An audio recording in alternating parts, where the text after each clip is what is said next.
the Royal Enfield Guerrilla 450. Tom Stacey. I've got it for an hour or so, thought I'd see what it's like for us tall people, and first impressions are this is quite a good little bike. The engine's quite ready to go, handles very well. It's a bit stiff with the suspension, but overall it's a really cool little bike. So just go over a few things about this bike that make it unique to Royal Enfield. Obviously the look of it is very different to Royal Enfield. It's not something that they've done before, I guess, because obviously you've got a water-cooled engine, very much like the Himalayan. In fact, it's the same engine from the Himalayan, developing about 40 brake horsepower, and it does pretty well for a plucky little single cylinder. Now, a few things I've noticed about the bike. The gear controls on the rear are a little bit agricultural, but they're pretty good otherwise. And it's got a very strange rear light setup where the rear light is actually in part of the indicators, which is a bit strange, but you know, it works. I suppose it's a bit natty.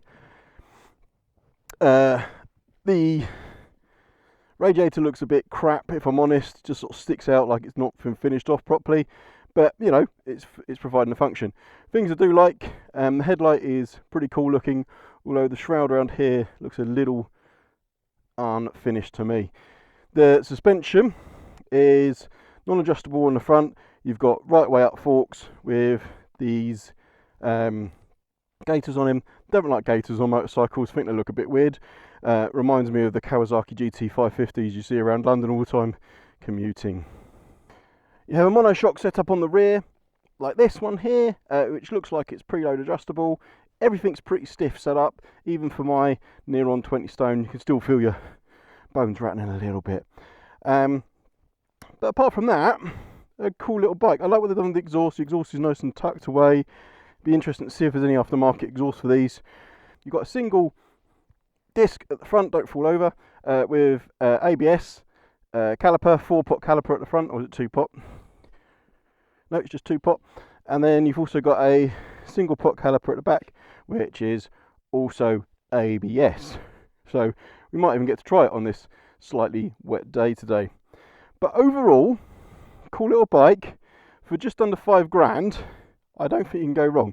And the bit I really like, it's not perfect though, is this dash. So we'll get the bike started up and we can have a quick look at that.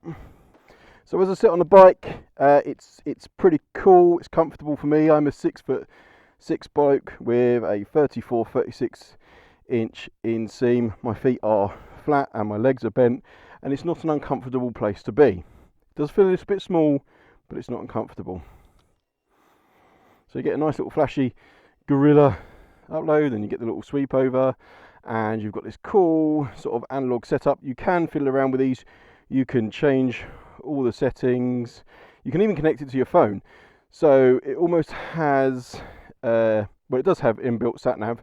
So basically when it connects to your phone, you'll get like a Google Maps sort of midsection here showing you where to go, which I thought was pretty cool. You don't get that on many bikes, sat nav out of the box. So let's start the bike up and listen to it. So just a quick press of the button there. It's just like a little turnover button. We've got some warning lights on. There it goes, one goes off, and you've got your ABS warning, obviously, because the bike's just started up. That'll go off in a minute. And you've also got your gear indicator in the middle, which is pretty good. The bit I'm not happy with is the indicator lights at the bottom. You barely see them really. Now, I've got a habit where I constantly smash the indicator anyway, but I can imagine that will get missed in the future. But it sounds pretty good. It's got quite a nice rasp from the airbox. So what we'll do, we'll give this a little ride around and see how it copes with the little lanes around Taunton or Somerset.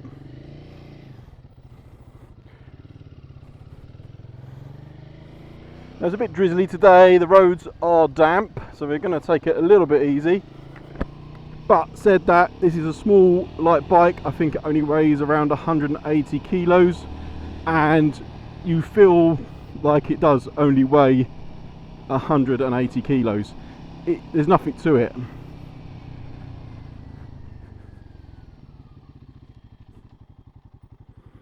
One thing is, this bike has only done 300 miles and the gearbox is silky smooth.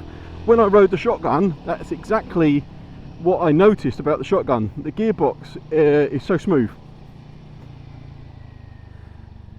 Super smooth. But yeah, I am taking it easy because the roads are a bit greasy. But this is a perfect bike for this sort of environment. It's not a slow bike. For a 400 single, this thing does do very well, especially with me on it, considering I'm a svelte 19 stone. It does do incredibly well. Now it does have ABS on it. That's not going to be performance ABS, that's just going to be safety ABS. Just imagine it's not particularly intrusive, you can't turn it off. It's a very confidence inspiring little bike. The suspension is quite stiff. Oh, a bit greasy there. I did feel the back end slip a little bit. I don't know whether there's oil on the road. There's no traction control on this bike. And the tyres are sort of semi-knobbly jobbies. I guess that's for the look. It's fairly comfortable for me. My feet are quite far back, my knees are pretty bent up. I couldn't imagine sitting in the saddle for, you know, too long. But I tell you what, down these little lanes, it's nice. It's not crashy. The suspension is stiff, but it's not crashy. But it's definitely going to go back dirty. Sorry. So obviously, just to mention as well that GV Bikes in Taunton have lent me this. They have some fantastic deals on these bikes, and if you're in the local area and want to go and have a look at one of these, do go and talk to those guys there. I mean, what is this aimed at, this bike? This is aimed at, I guess, a young crowd, you know, first big bike, if you can call it a big bike, you know, single cylinder, a light bike, easy to handle, all the mod cons really with the, well, not all the mod cons, but you do have ABS, and you have obviously the sat-nav system that you can connect to your phone, which I guess is probably like an Apple CarPlay or a Android Auto built into the dash here. And you can see, because it's getting a bit dark, it's actually gone into dark mode, which is quite cool. Actually, I prefer the dark mode than the normal mode, and I think you can set that to stay in dark mode. But I'm poodling around in third gear, and it does pull pretty well. This is obviously competing with Triumph's 400 series as well. The Triumphs now are probably near on £1,000 more than this. It'd be interesting to see the quality difference between this. I can't imagine the handling or the engine are very different. If the weather was certainly a bit better, I think I'll be able to have a bit more fun. But it's torquey enough. The engine pulls really hard actually. I mean, we're not talking like a similar sort of 600 single or something like that, but it's a nice little engine, this.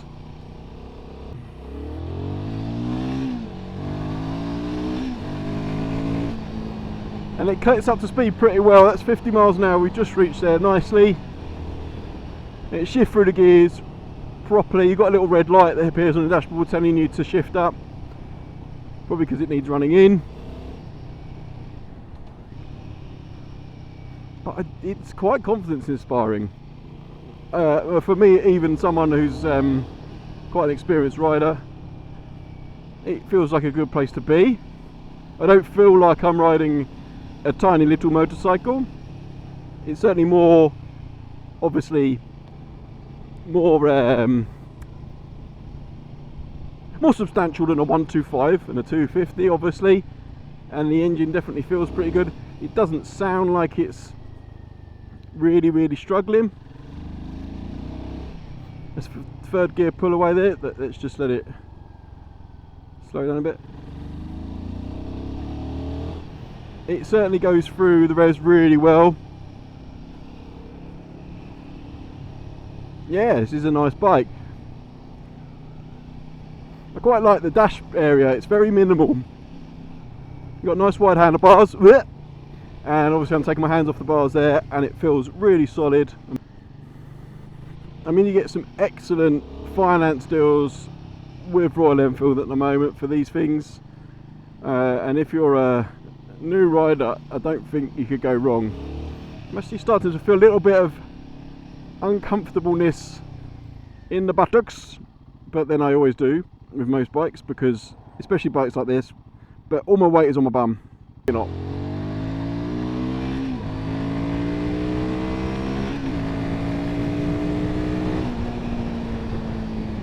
Let's see if I can get it to 6, see what it feels like in. Yeah, it's nice. I mean, you could happily cruise on the motorway. I can't imagine how comfortable it would be cruising on the motorway, being such a small bike.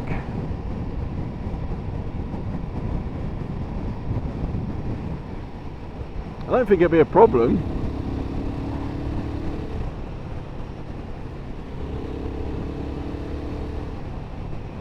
No twitchiness.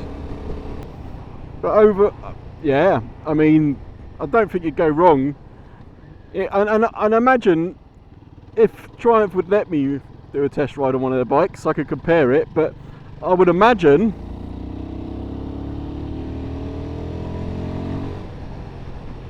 at the end of the day it's your own personal choice. So if you went for a Triumph, if you went for the Royal Enfield, what's the difference? You might get a better quality with a Triumph, but servicing might be more expensive. I don't know. I think servicing on this is going to be around the sort of £150–200 mark. That's what GV said to me. You have a 3-year warranty. They will pick you up. You have a free recovery, so they'll come and get you. I don't know how good that is. So if your bike breaks down, they'll come up and get you. I'll put a little thing here to show how long that lasts for. But I'm having fun on this, even in this weather. The controls feel pretty good. A bit plasticky, but they do their job. I like the dashboard. Yeah, like I said, the only thing is the indicator lights that come up are a bit dull. But the 40 brake horsepower and the way that it puts its torque down, it feels good.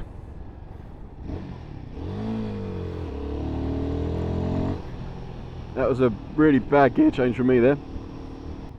There's the ABS coming in there. Works quite well. It's not too intrusive. It's not letting the back wheel lock up at all.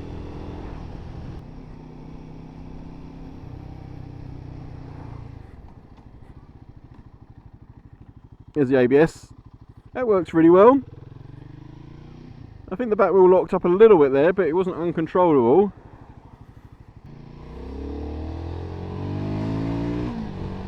You'd certainly feel confident in traffic filtering because it's so nimble.